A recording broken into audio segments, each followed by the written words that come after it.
talking about Within the Rock, a 1996 movie written and directed by Gary J. Turnycliffe, and he was actually a special effects guy before kind of becoming a director and writer in this movie, and it shows because this is a monster movie at the end of the day.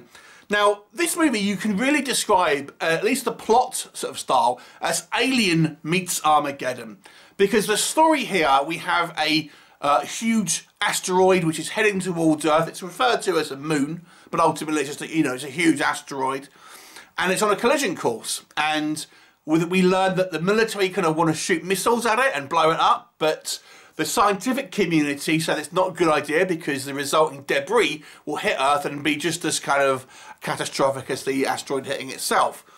So they kind of win the contract, so to speak, to go on to try and drill into the asteroid and put charges in there to send it in a different trajectory.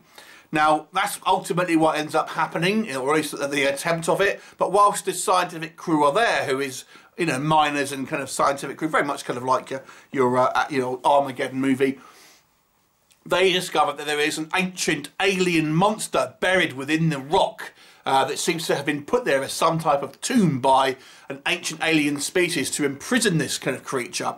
Think Doomsday from DC's kind of like catalogue, the Superman villain, because he's like this almost unkillable creature that has these rocky protrusions coming out of his body, and the only way that this alien race could contain it was to trap it in this prison and send it out into space.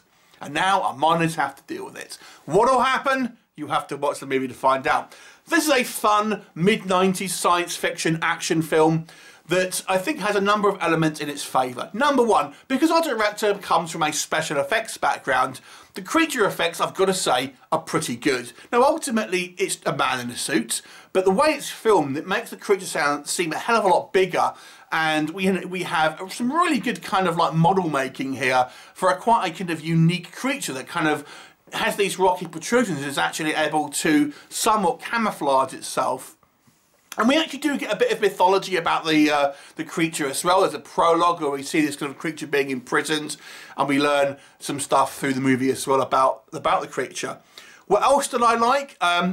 Because we have ultimately two threats in this movie. We have the creature itself, and obviously the impending asteroid kind of going smashing into Earth. It makes it for quite a high stakes kind of action adventure movie, and I quite like that aspect of it as well. We have kind of like a likeable Ellen Ripley style female kind of main protagonist who I think is quite good. I also like the fact, somewhat of a spoiler here, that the survivors at the end of this movie is maybe not who you are going to expect, which I thought was quite good. The movie also tries to have somewhat of a political angle on it. Now, I think because this movie was made as a kind of a low-budget straight-to-DVD or TV movie in the mid-90s, this was never fully explored, but I like the fact that at least it has an element of this. Now, what I mean is that we learn ultimately that the military want to take charges. They think the scientific mission is a waste of time, and we learn that through some dialogue is that even the company that is ultimately responsible for sending this kind of mission up, the scientists, don't believe it will work either, and they are taking handouts from the military to, ultimately have that military option available to them. And even the miners think, oh, it's just a waste of time.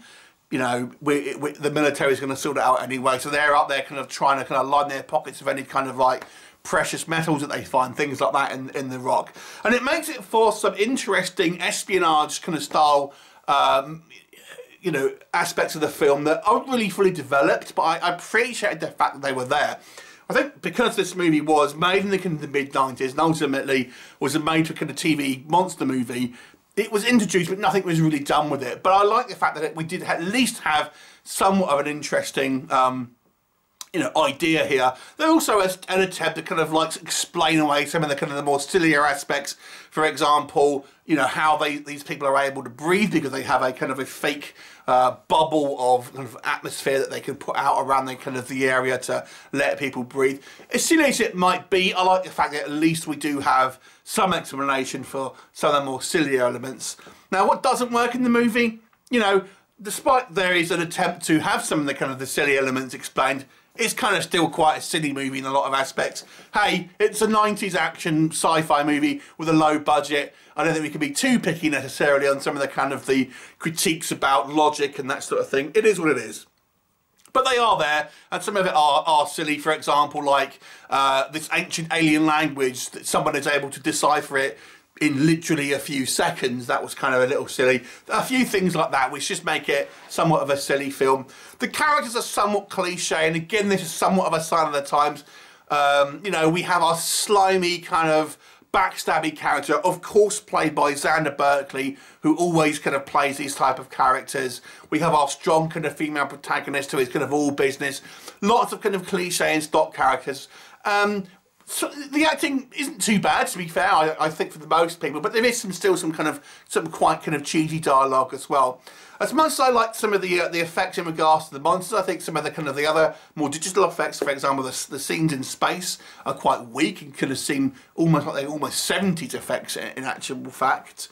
And, you know, I think the movie does miss some opportunities in making it somewhat of a deeper film. I actually didn't think it needed to have the exposition about where the creature come from. I actually think the movie would have benefited from not having those things in there and just having, you know, it kind of this weird creature that they find in a prison and leave it at that. But again, I think because this movie was from the kind of the mid-90s, I don't know, I don't think filmmaking has evolved since then and storytelling has evolved, and it's just somewhat of a product of its time. Ultimately, it is cheesy, it's not particularly original, although it did come out 2 years before the movie Armageddon, so it does have that very similar plot, but actually before that movie, though I feel people would probably see it as somewhat of a clone, but it actually came out before Armageddon. But I still actually had quite a lot of fun with this one. It's flawed, it's cheesy, you know, we have total stock characters, there's lots of logic issues in this movie, but I still think it's quite a fun and well-made, schlocky science fiction horror film from the mid-90s. I'll give this one a 6 out of 10. Have you seen it? What did you think of it? Leave me a comment, and I'll look forward to seeing you next time. Bye for now.